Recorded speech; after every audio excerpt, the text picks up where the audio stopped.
Only one link in the chain of destiny can be handled at a time. Sir Winston Churchill.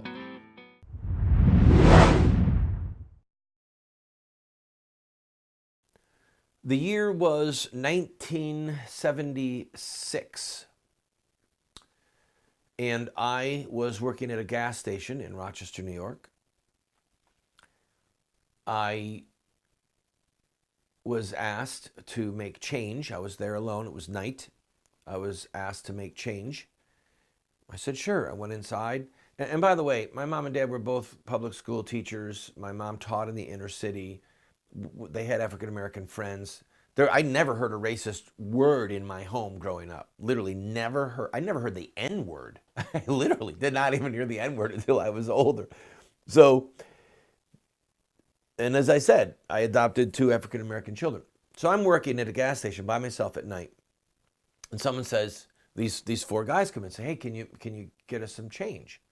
I said, sure.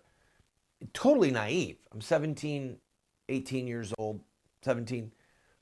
I walk in the back, and as I turn the corner, I hear all 4 of them just running towards the back.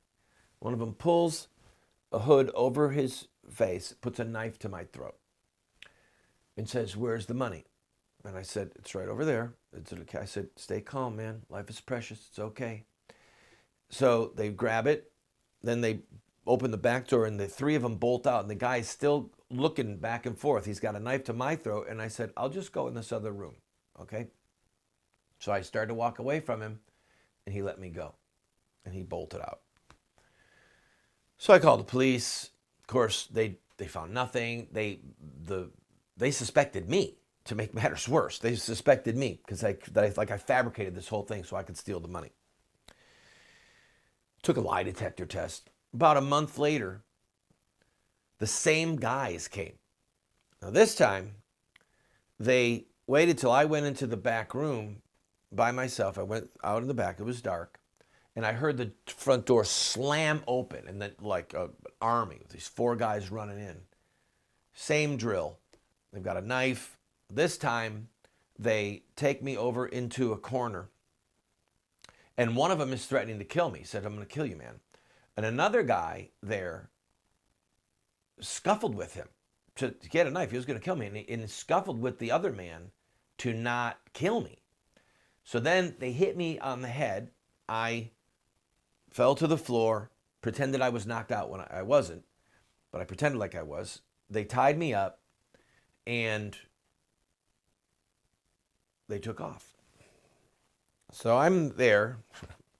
I walk out to the front. I have to untie myself, take my shoes off to get out of this mess. I walk out front, and this man comes over from the nearby restaurant. He goes, is everything okay over here? I said, no, I just got robbed. He said, I saw 4 young guys coming out, and I got the license number of the car. I started jumping up and down. The cops caught him. Those young black men ultimately were convicted and went to jail, but they cut the eyes out of another person. I think it was either that night or the night before in a robbery so that they couldn't identify him. Okay? It doesn't make me or anyone else a racist to be alarmed by young black men, especially the ones who look like thugs.